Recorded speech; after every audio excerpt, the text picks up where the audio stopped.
Right. Today was really day one on the inner circle for me. I spent pretty much all day on it. Spent a couple of hours listening to some phone calls, really some valuable stuff, but very quickly it gets into the old fire hose of predicament. You know, Brandon can just rattle off solutions so rapidly, and a lot of it's gold. You know, he's so tenured, so successful, but you know, you're sitting there, you're taking notes, and it's all well and fine. However, for myself, the only thing that matters is getting on the phone.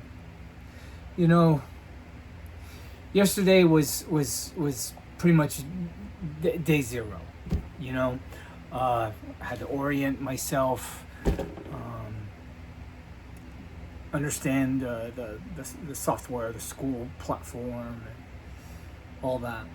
You know, today I spent the whole day doing the so-called mindset a module, and to be honest with you, it really hit me hard.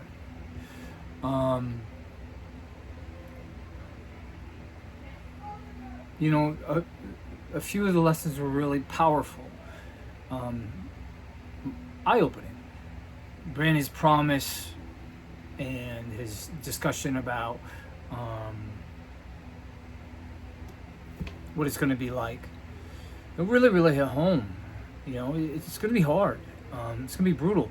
There's a reason why I joined the program, coming to the conclusion that I can't do it on my own.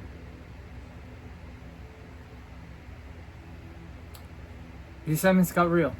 You know, there was a worksheet. It was like your current self-diagnosis, basically asking how would I describe myself right now, and you know, what would people say about me behind my back, and a bunch of different things. And going through it all, you know, wasn't really comfortable.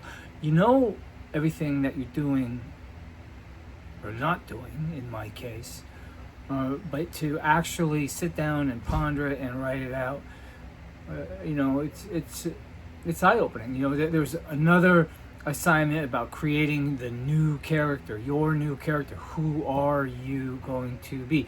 The person that I have to become in order to build the business and the life that I want.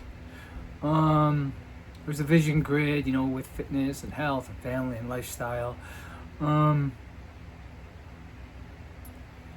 a clarity worksheet on how would I rank myself in those areas, you know, like in terms of sales and revenue, finances, profit, client fulfillment, database management, personal branding, health and fitness. And if I'm going to be honest, it's rough, you know. On a scale of 1 to 10, I rank myself at a 1. You know, am I being overly harsh? No, I'm just being honest. I haven't completed the whole module. I mean, here it is. It's 9:22 at night. I still could invest in another couple of hours, and I'm not sure if I'd be done. You know, I had to do my self-diagnosis questionnaire, creating your new character, the clarity worksheet. I haven't really done. Creating your new character. You know, there's a grid here.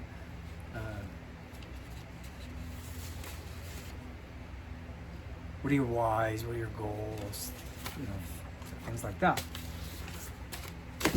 You know, I struggled for several hours as I was going through things. I'm like, hey man, you know, I can blow months doing this. But today he mentioned how there are people in the program doing way better than I am who have gone through it. So I guess this is, you know, the coachability factor. that I'm working on and addressing. So that's it. You know, it's a look in the mirror. You know, my big thing has been call reluctance. Why don't I call? And that's what I want to address. All these other things are super important. They contribute to, you know, why I don't call, for certain. I had a good friend, Marty, in Idaho. I met him at the 80th birthday party for my mother-in-law that we held in Idaho. And there's a bunch of people there. There's one dude in particular, pretty groovy guy with a soul patch. Never met him before. He's kind of cruising around, very kind of a charismatic, notable guy. And I had my eye on him, but I was busy, you know, I was hosting the party. And that's about an hour and a half. Things kind of settled down, you know. Coming from the restaurant industry, I'm super into taking care of people, in particular when they're at my house. And so I was really into that, making sure everyone was satisfied and feeling well taken care of. And finally, I had an opportunity to kind of chill out momentarily. And I found myself in my backyard with, you know, some 60, 70 people. And this guy with the soul patch sitting nearby. Just right out of the blue, doesn't introduce himself or nothing. He says, "Hey, can I ask you a question?" I'm like, "Sure, shoot, buddy." He says, "How do you see yourself?" And I was like, "Oh man, we got a live one here. Cool. Not the superficial banter that we all encounter. This guy wanted to get down." And so I was like, "Sure, man." You know, he had my full attention.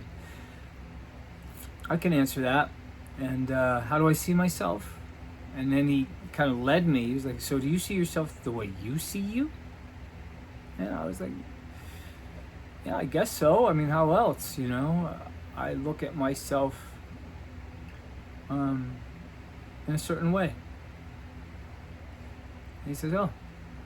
I said, "Well, do you see yourself the way others see you?"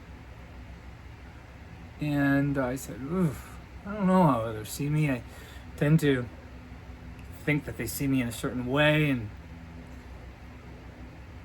I said, "Oh, okay." He said, "Well, here's what I really want to know. Do you see yourself the way God sees you?" Man, it kind of blew me away.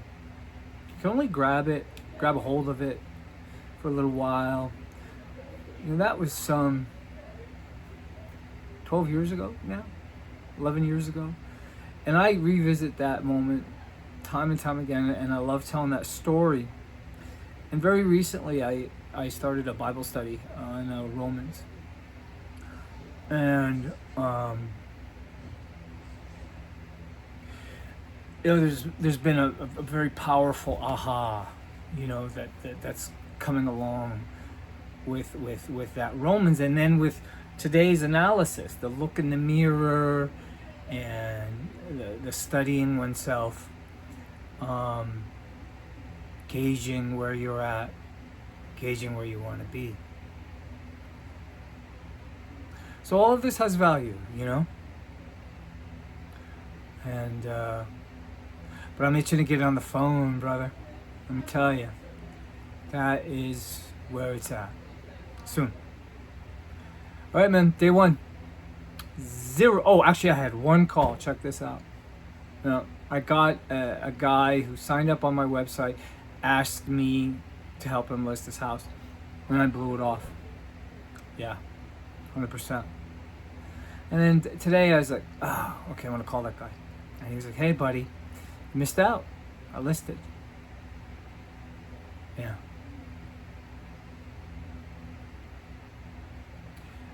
We're not gonna have that happening too much more, I don't think.